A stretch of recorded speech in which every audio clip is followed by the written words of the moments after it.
Everyone thought I was weak. They thought they could erase me from my own home, the place my father poured his heart and soul into building. My mother stood by Steve, the man she met after Dad's funeral, and together with his adult children. They pushed me out of my own family. But there was one thing they didn't know. I held the only detail that could reverse everything. They'd taken the house, changed the locks, and called me ungrateful. What they hadn't counted on was the document my father left hidden in his workshop, the one that would make their renovations their biggest mistake. My name is Clara Evans, and I'm 34 years old. As I sit in my cramped apartment in downtown Portland, staring at the rain streaking down my window, I can't help but think about the house that should have been mine, the house that still haunts my dreams. I work as a senior software engineer at North Bay Systems, debugging code and architecting systems that keep businesses running. It's ironic, really.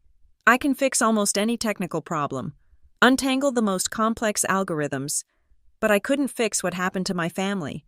I couldn't debug the virus that infected us after Dad died. My father, Robert Evans, wasn't just a contractor, he was an artist. While other builders threw up cookie-cutter houses in the suburbs, Dad specialized in restoration. He'd find these forgotten Victorian beauties, these crumbling craftsman homes that everyone else had given up on, and he'd bring them back to life. Evans Restoration wasn't just his company, it was his calling.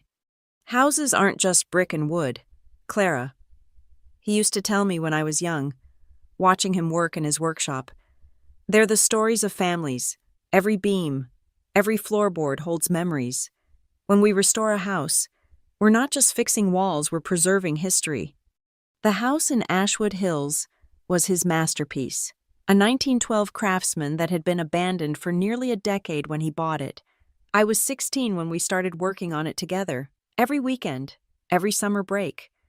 I was there beside him, learning not just how to use a level or read blueprints, but understanding the soul of craftsmanship. Dad taught me everything: how to identify original Douglas fir beneath layers of paint, how to match historic molding profiles, how to respect the intentions of the original builders while bringing a structure up to modern standards. But more than techniques, he taught me reverence for history, for craft, for the tangible legacy we leave behind. The dining room's built-in cabinet was our last project together. We spent 3 months on it, carefully stripping away decades of paint, revealing the gorgeous quarter-sawn oak underneath. Dad's hands, weathered and strong, guided mine as we applied the final coat of tung oil. "This will last another 100 years, he said, stepping back to admire our work. "Long after we're gone, Clara, this will still be here." 2 weeks later, he was dead. The heart attack came without warning. One morning, he was reviewing plans for a new restoration project, humming that old Johnny Cash song he loved, and by noon, he was gone. The doctor said it was massive, instant. He didn't suffer, they assured us, as if that made it easier to accept that the strongest man I knew had simply stopped existing. I thought grief would bring Mom and me closer. We'd lean on each other, find comfort in shared memories, maybe even continue Dad's work together. The house in Ashwood Hills would become our sanctuary, filled with his presence in every carefully restored detail. I was wrong. Mom changed almost immediately. The woman who used to spend hours in Dad's workshop, bringing him coffee and listening to his dreams for each project, suddenly couldn't bear to look at his tools. She stopped tending the garden they'd planted together. She removed their wedding photos from the mantel, saying they were too painful to see every day. At first, I understood. Grief is brutal, and everyone processes it differently. I threw myself into my work, writing code until my eyes burned, trying to create order in virtual spaces while my real world crumbled. Mom went to a support group at the community church, which seemed healthy. I was actually relieved she was seeking help. That's where she met Steve. Steve Collier entered our lives like a sympathetic whisper at first. Mom started mentioning him casually, this nice man from her grief support group who'd lost his wife to cancer 3 years ago. He understood her pain. She said, "He knew what it was like to have your world shattered." "He's been so helpful," Mom told me over coffee one Sunday. 6 months after Dad's funeral. He helped me understand that holding on to the past too tightly can prevent healing. I should have heard the warning bells then, but I was genuinely happy Mom had found someone to talk to.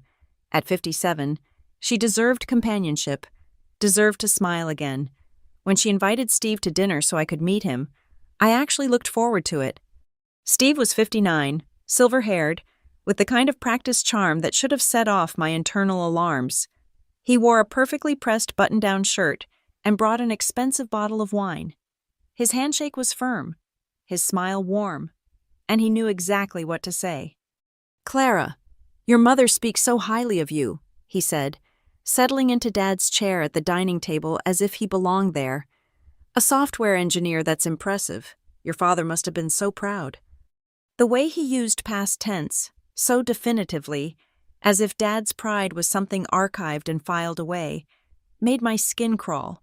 But Mom was smiling, really smiling for the first time in months, so I pushed down my discomfort. Over salmon and asparagus, Steve told us about his 2 adult children. Caleb, 32, was between careers, but had big plans for a CrossFit gym. Sophie, 30, was an interior design consultant who worked primarily through Instagram, the way he described them, with that particular blend of parental excuse-making and forced optimism, told me everything I needed to know.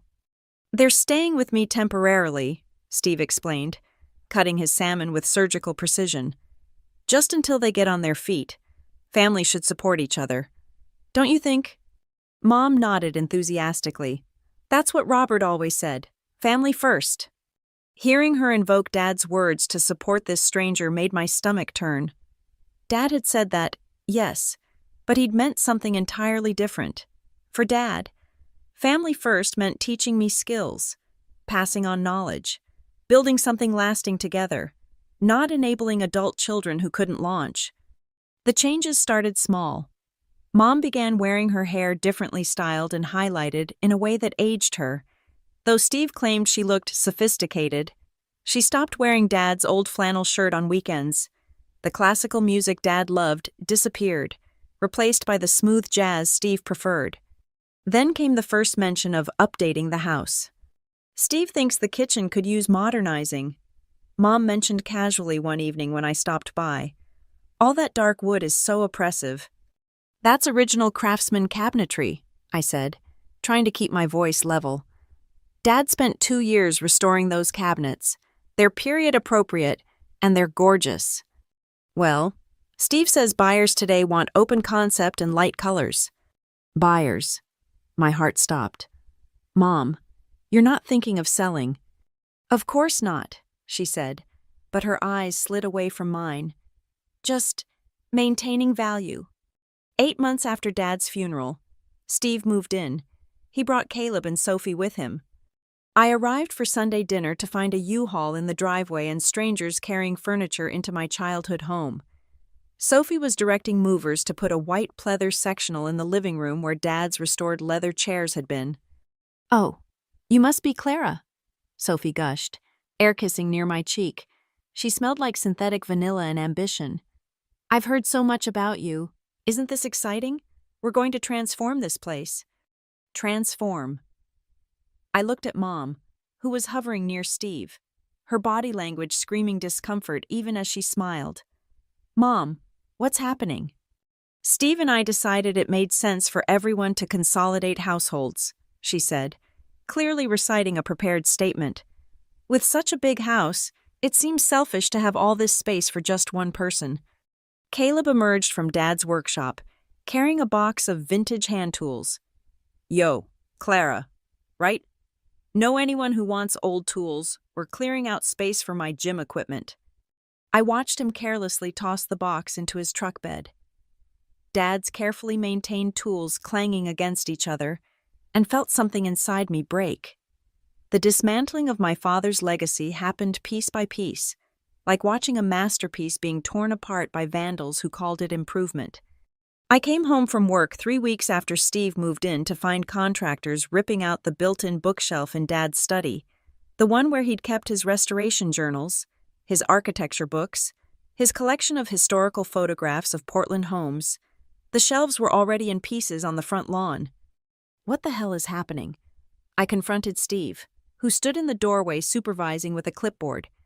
Language, Clara, he said with that condescending smile. We're opening up the space. Sophie has a vision for a meditation room. That bookshelf was hand-carved in 1912. Dad spent 6 months restoring it. It was collecting dust, Steve replied, making a note on his clipboard. This house is stuck in the past. I'm helping bring it into the 21st century. You're destroying it, I said, my voice shaking. This house is on the historical registry. You can't just… Actually, I can… Steve interrupted. Your mother and I are domestic partners now. This is our primary residence. We have every right to make improvements. This is my house, I said firmly. Dad left it to me in his will. Mom has right of residence, but I own it.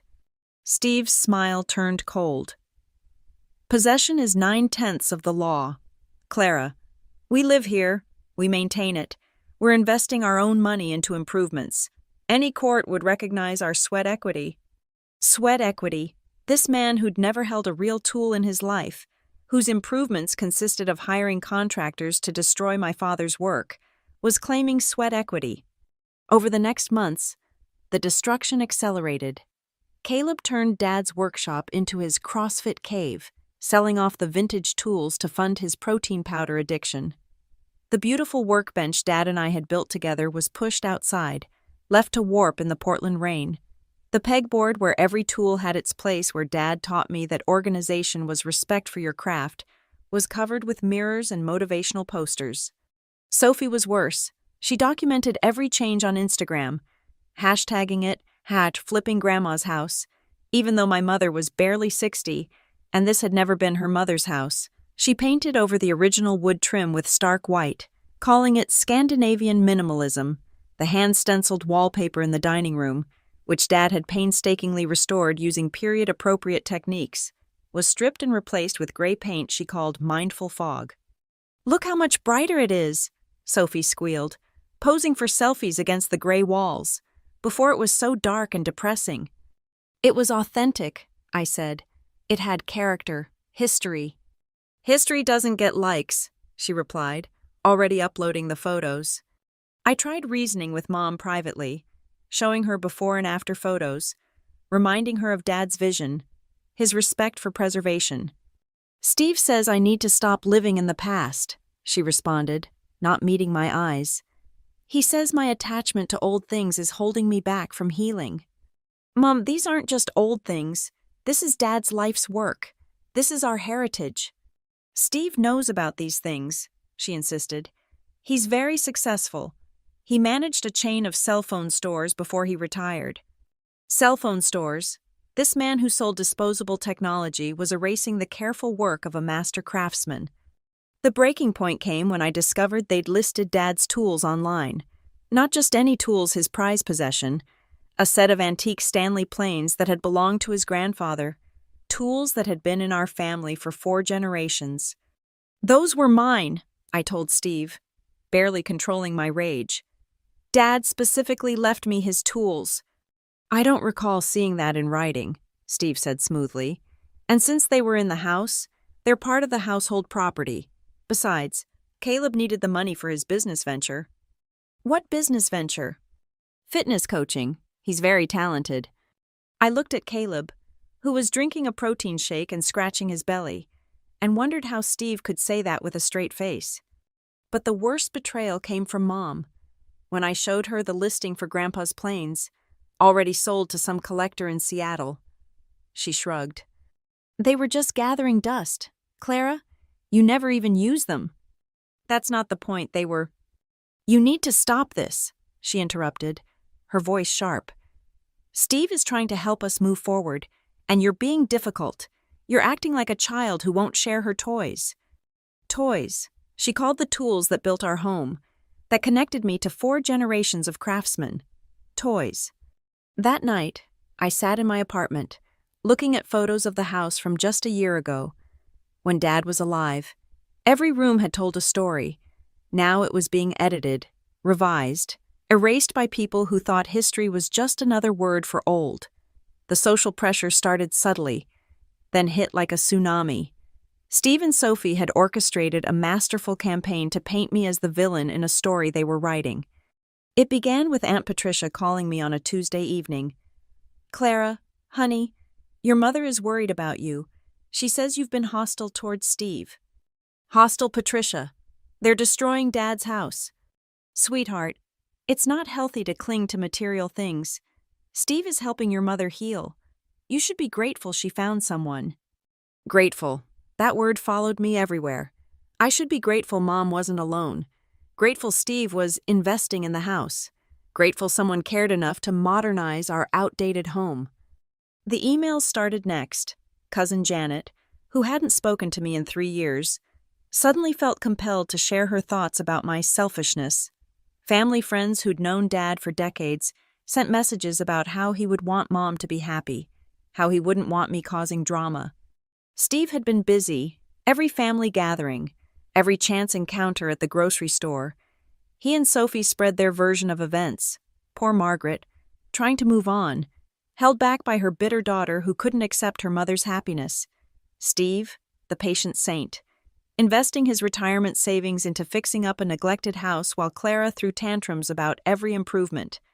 They never mentioned that their improvements consisted of ripping out original fixtures to sell online. Never mentioned that Steve's investment was funded by selling off Dad's belongings. The intervention happened on a Sunday. I should have known something was wrong when Mom invited me for dinner and insisted I come alone. No +1, just family. I walked into an ambush. The living room, now painted in Sophie's mindful fog, was full of people. Aunt Patricia, Uncle Jim, 3 cousins, Mom's book club friends, neighbors, even Pastor Williams from the church Mom attended with Steve. They sat in a circle of folding chairs like some kind of tribunal, with Steve standing at the center like a concerned therapist. "Clara, please sit," Steve said, gesturing to a single chair in the middle of the circle. "We're all here because we love you and we're concerned." "What is this?" I remained standing, my flight or fight response screaming. "It's an intervention, sweetie," Mom said, her voice artificially gentle. "For your own good." Sophie stood up, holding a piece of paper. "Clara, your obsession with the past is hurting everyone. I've documented 17 times in the last month when you've been aggressive about the house renovations." "Aggressive? You mean when I objected to you selling my grandmother's chandelier on Facebook Marketplace?" "See," Sophie turned to the group. "She's doing it right now. Hostile. Accusatory." Pastor Williams cleared his throat. "Clara, the Bible tells us to honor our parents. Your mother deserves peace in her own home." "It's my home," I said, my voice rising. "Dad left it to me. I have the will, the deed." "Legal documents," Steve interrupted smoothly, "versus moral obligations. Yes, technically you may own the structure, but your mother and I have established residency. We've invested thousands in improvements. More importantly, this is about family, not property law." "Family," I laughed bitterly. "You've known my mother for less than a year." Aunt Patricia gasped. "Clara Evans, that's enough. Steve has been nothing but generous." The word generous triggered something in me. Generous. He's been selling off Dad's tools. He destroyed the workshop. Those tools were creating a safety hazard, Steve said calmly. "Rusty, tetanus risks. The workshop was full of chemical residues from old projects. I was protecting Margaret." Every accusation I made. He had a reasonable-sounding response. Every fact I presented was twisted into evidence of my instability. I was grieving unhealthily. I was fixated on objects instead of people. I was preventing my mother's happiness.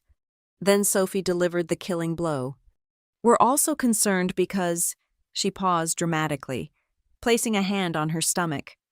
"I'm pregnant, and frankly, Clara, we don't feel safe bringing a baby into this environment with so much hostility." The room erupted in congratulations for Sophie, while looking at me with disappointment.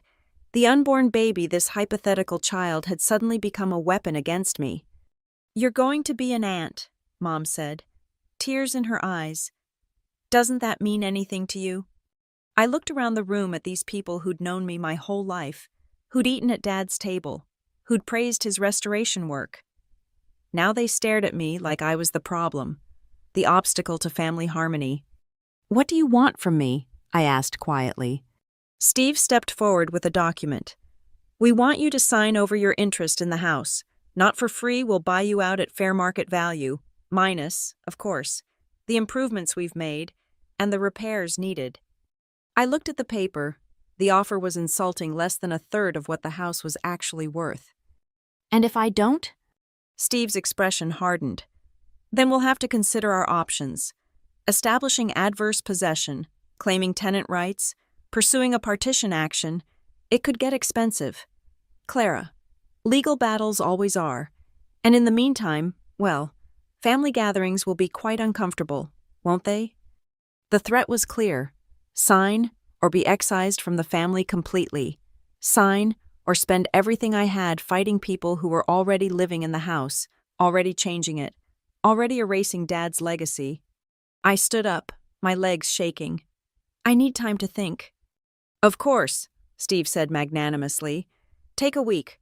But Clara, remember we're trying to help you, holding on to the past this tightly. It's not what your father would have wanted." I walked out of that house, my house feeling more alone than I'd ever been in my life. The week after the intervention was the darkest of my life. My phone became a weapon against me, buzzing constantly with messages from family members I hadn't heard from in years, all suddenly concerned about my mental health and my inability to let go. My cousin Rachel, who I'd been close to as kids, sent a long text about how grief counseling had helped her after her divorce. "You're stuck in the anger phase, Clara.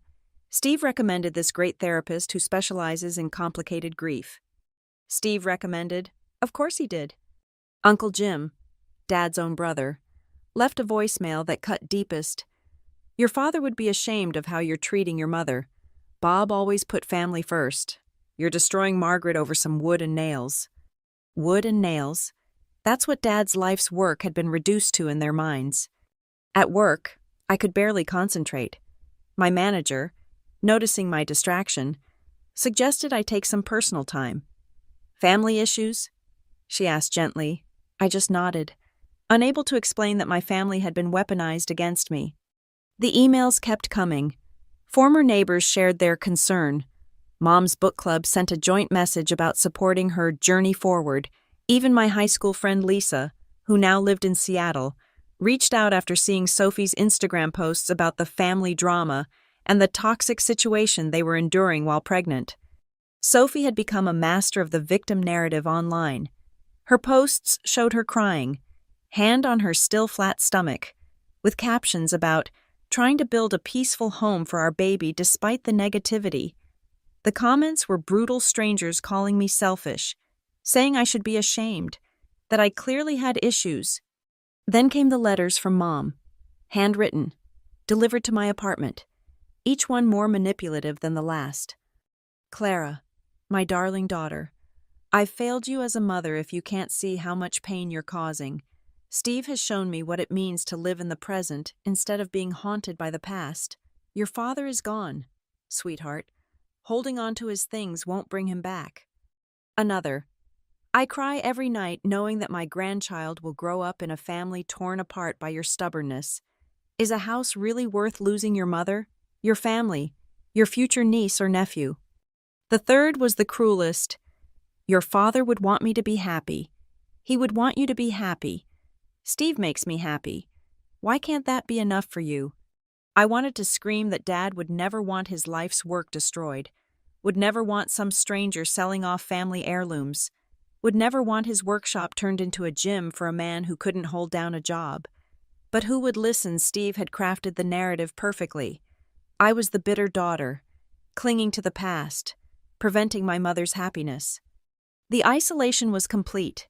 Friends stopped calling after hearing my side, from mutual acquaintances who'd gotten Steve's version first. My aunt unfriended me on Facebook. Cousins stopped inviting me to gatherings. Even the local hardware store owner, Mr. Peterson, who'd known Dad for 20 years, looked at me differently when I stopped by for painting supplies for my apartment. Heard there's been some family trouble, he said carefully. Your mom's new fellow was in here last week. Seems nice enough. Said he's fixing up the old place. He's destroying it, I said quietly. Mr. Peterson shifted uncomfortably. Change is hard, Clara, but sometimes it's necessary. I left without buying anything. The pressure intensified as the week deadline approached. Steve sent daily texts, each one friendly on the surface but threatening underneath. Hi, Clara. Just wanted you to know Sophie found a beautiful nursery design for the spare room. Of course, we'll need stability before the baby comes. Hope you're well. The contractor needs to know about the main bathroom renovation. Would be easier if we had clear ownership.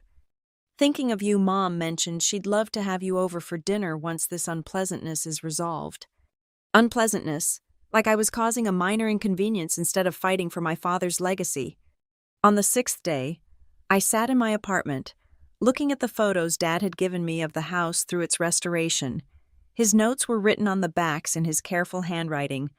Original medallion, restored June 2018. Clara helped strip and refinish.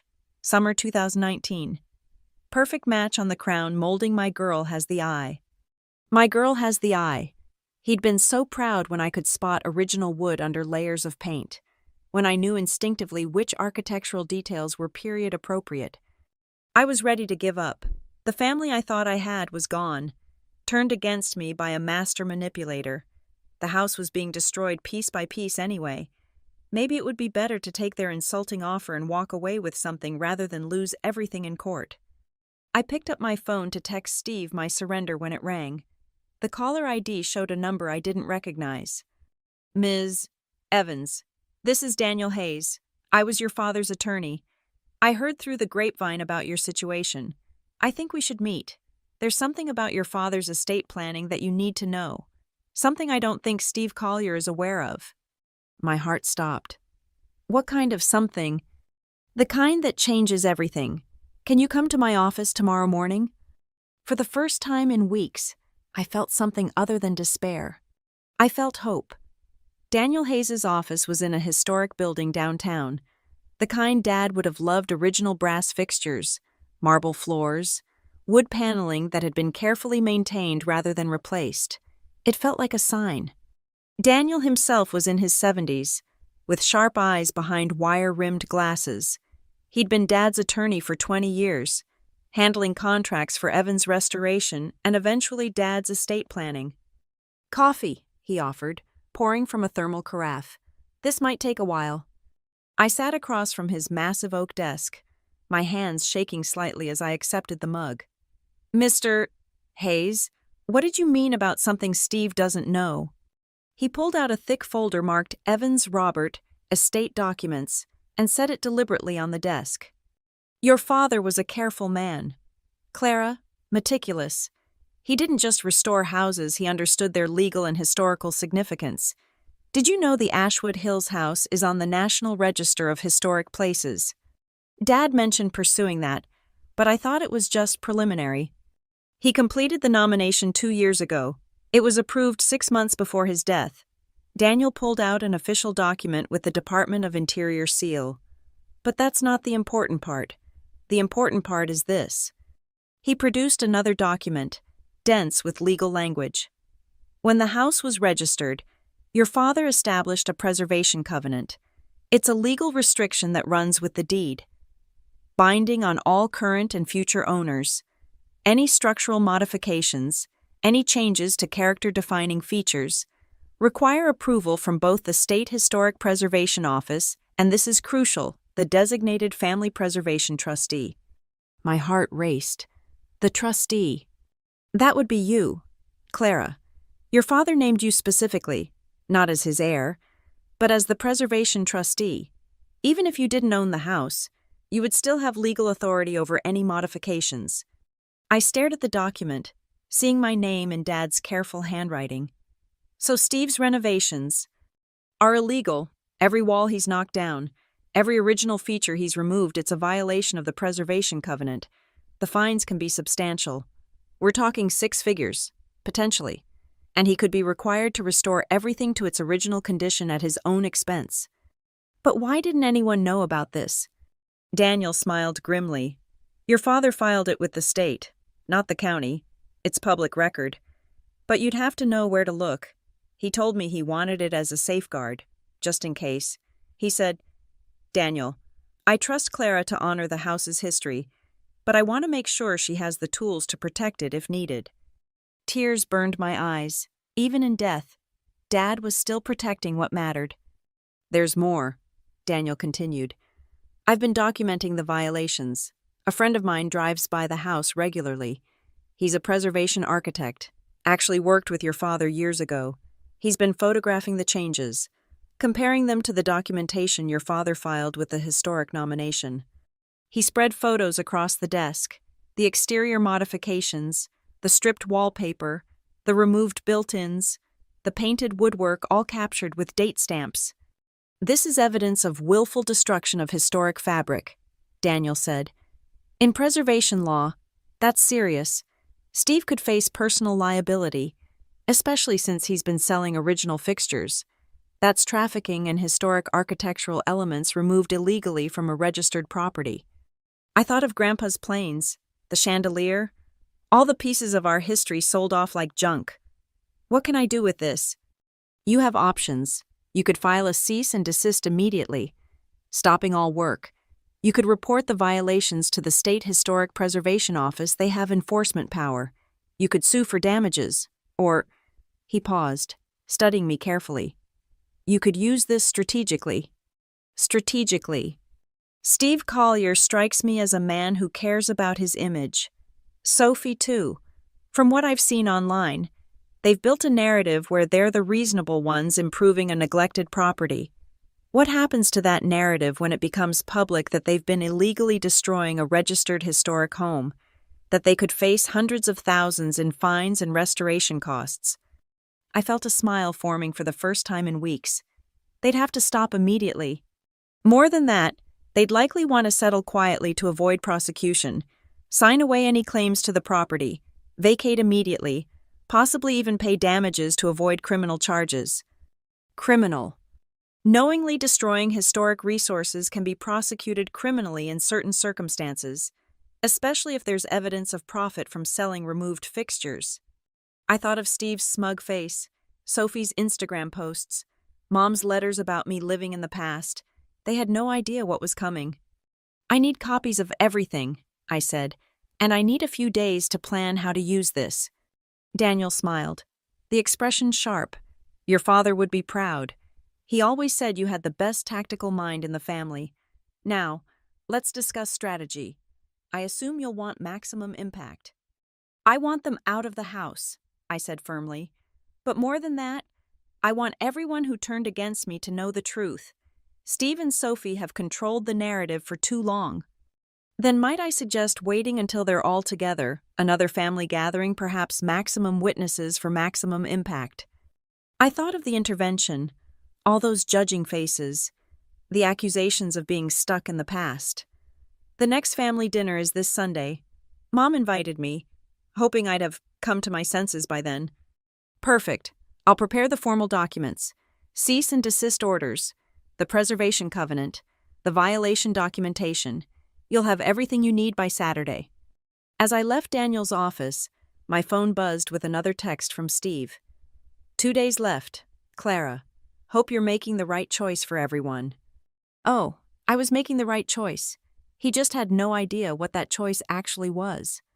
For the first time since Dad died, I felt him with me not in sadness or loss, but in strength. He'd given me the tools. Now it was time to use them. The next 3 days were a masterclass in preparation. While Steve and Sophie believed I was crumbling under pressure, I was building my case with surgical precision. First, I hired Marcus Rodriguez, a respected architectural historian who specialized in craftsman homes. He visited the property under the pretense of being a potential buyer interested in the neighborhood, taking detailed photos with a hidden camera. My God, he said when we met afterward. The damage is extensive. They've destroyed at least 40% of the character-defining features. That painted woodwork alone, do you know how rare that quarter-sawn oak pattern is?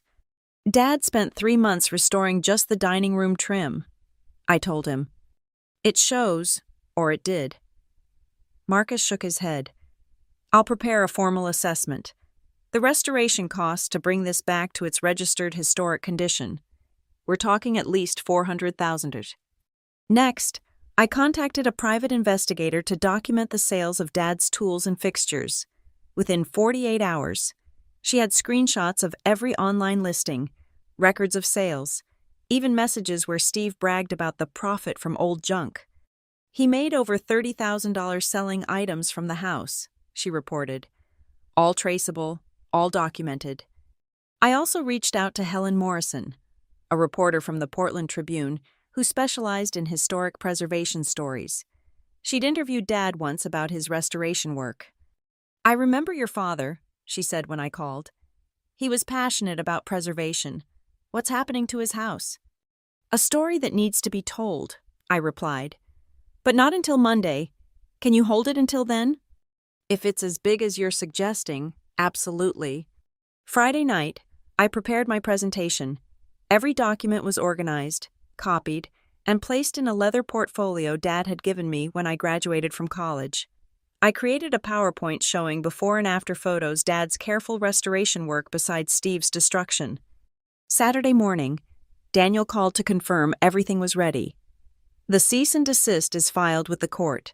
The State Historic Preservation Office is prepared to act on your signal. Are you sure you want to do this publicly? They publicly humiliated me, I said. They turned my family against me in front of an audience. They deserve the same. That evening, I got my hair done. Bought a new suit, sharp, professional. The kind that said I meant business. If they wanted to paint me as the unstable, grieving daughter, I'd show them exactly how wrong they were. Sunday arrived gray and drizzly. Perfect Portland weather for what was about to unfold. I sat in my car outside the house, my house watching family members arrive, Aunt Patricia's Subaru, Uncle Jim's truck, cousins, neighbors, even Pastor Williams. Steve had assembled another audience for what he assumed would be my capitulation. I waited until everyone was inside, then grabbed my portfolio and the box of supporting documents. My hands were steady as I walked to the door. 3 years of coding had taught me to debug problems systematically, to find the flaw in the system and fix it. Steve was the bug. Today, I was the fix. Mom answered the door, her face a mixture of hope and wariness. Clara, I'm so glad you came. Hello, Mom. I kept my voice neutral, professional. Is everyone here? Yes, we're just about to sit down for dinner. Steve thought it would be nice to celebrate putting this unpleasantness behind us. Unpleasantness. There was that word again. The dining room was full, just like the intervention, but this time, I wasn't the scared, isolated daughter they expected. Sophie had decorated the table with grocery store flowers in mason jars, probably for an Instagram post about family reconciliation. Clara. Steve stood, arms open as if to embrace me. We're so glad you've come to your senses. I stepped back, avoiding his hug, and set my box on the sideboard. I've come to a decision. Yes. Wonderful. Sophie clapped her hands. This is so good for the baby, having a united family. About that, I said, pulling out my portfolio. Before we discuss anything, there are some facts everyone needs to know. Steve's smile tightened. Clara, let's not rehash. Oh, I'm not rehashing anything. I'm presenting new information. I pulled out the first document. This is a certificate from the Department of Interior. This house is on the National Register of Historic Places. Murmurs around the table. Steve's face paled slightly. Furthermore, I continued, pulling out the preservation covenant. My father established a legal preservation covenant on this property. Any modifications to character-defining features require approval from the State Historic Preservation Office and the designated preservation trustee. What does that mean? Aunt Patricia asked.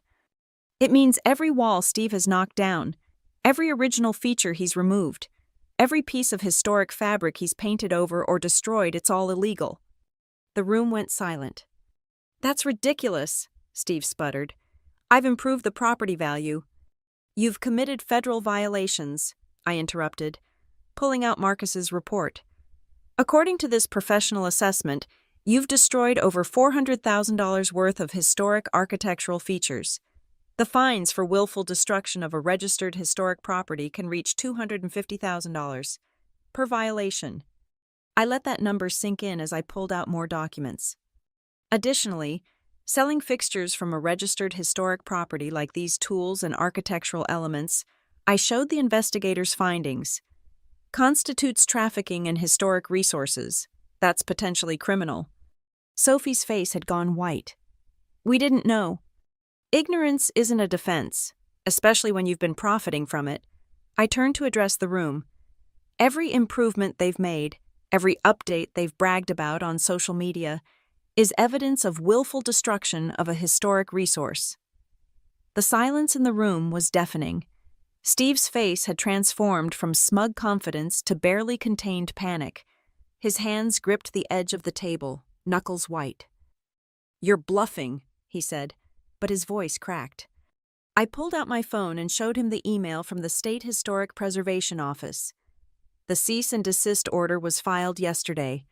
Any further modifications to this house are now under legal injunction. The state investigator will be here Tuesday to document the damages. "This is entrapment," Steve shouted. Standing so abruptly his chair fell backward. "You knew about this and let us—" "Let you what?" I asked calmly. "Destroy my father's life's work, sell off family heirlooms, turn my own mother against me." I looked around the room at all the faces that had judged me weeks ago. "You all called me selfish, said I was stuck in the past, but I was trying to protect something irreplaceable while Steve was destroying it for profit." Caleb finally spoke up, his usual bravado gone. "Dad, you said she couldn't do anything. You said possession was—" "Shut up, Caleb," Steve snarled. But I wasn't done. I pulled out the final document, a formal eviction notice Daniel had prepared. "You have 30 days to vacate the property. If you refuse, you'll face not just eviction but criminal prosecution for the destruction and trafficking of historic resources." "Margaret," Steve turned to my mother, who sat frozen in her chair. "Do something." Mom looked lost, staring at the documents spread across the table. You said the renovations would increase the value. You said Clara was being unreasonable." "She is being unreasonable." Steve's mask finally slipped completely. "It's just an old house. Who cares about some registration? We've made it livable." "You've made it a crime scene," I said. "Every Instagram post Sophie made documenting your improvements is evidence. Every sale of Dad's tools is traceable. You've created a perfect record of your violations." Sophie started crying, not the pretty tears she posted online, but ugly, desperate sobs. "We didn't mean. I just wanted to make it nice. The baby." "There is no baby," I said quietly. Everyone turned to stare at me. "I had a friend who's an OB nurse check. Sophie hasn't been to a single prenatal appointment in the Portland metro area. That was just another manipulation." The revelation sent shockwaves through the room. Mom's hand went to her mouth. Even Steve looked stunned, turning to Sophie with dawning realization. "You told me you were pregnant," he said slowly. Sophie's sobs got louder, but she didn't deny it. Pastor Williams stood up. I think I should go." "No, please stay," I said. "You all need to hear this. You were so quick to judge me, to take Steve's side, to believe I was the problem. You enabled this destruction. Each of you who pressured me, who called me selfish, who said I should be grateful, you helped destroy my father's legacy." Aunt Patricia had tears in her eyes. "Clara, we didn't know." "You didn't ask. You didn't listen. You chose to believe a stranger over your own family because his story was more convenient." I gathered my documents, leaving copies on the table. "Daniel Hayes will handle everything from here. Steve, Sophie, Caleb, you have 30 days. Mom," I paused, looking at the woman who'd raised me, who'd chosen a con man over her daughter. "You're welcome to stay if you want, but Steve goes. That's non-negotiable." Mom's voice was barely a whisper. "Clara, I I don't know what to say. There's nothing to say. You made your choice. I walked toward the door, then turned back one last time. Oh, and Steve, the reporter from the Portland Tribune, will be running this story Monday morning. Local man destroys historic home for profit. I thought you should know, since you care so much about appearances. Steve's face went purple. You can't. I can and I did, just like you thought you could steal my inheritance. The difference is, I did it legally. I left them in chaos, shouting, crying, accusations flying. As I walked to my car, I saw neighbors peering through windows, probably wondering about the commotion. They'd know soon enough. That night, I sat in my apartment, looking at a photo of Dad and me in front of the house, taken just after we'd finished the dining room built-ins. His arm was around my shoulders, both of us covered in sawdust and grinning. I protected it, Dad, I whispered to the photo, just like you taught me. 3 days later, Steve, Sophie, and Caleb moved out in a rented truck, leaving in the middle of the night to avoid the neighbors who'd read the Tribune article. The story had gone viral, the comments section full of people who'd bought Dad's tools online, realizing they'd purchased stolen pieces of Portland history. Mom moved to a small apartment near Aunt Patricia. We don't talk anymore. She sent one letter, full of apologies and regrets, but the damage was done. She'd chosen Steve over family, manipulation over truth. I moved back into the house last month. With the settlement money from Steve paid to avoid criminal charges, I'm slowly restoring what they destroyed.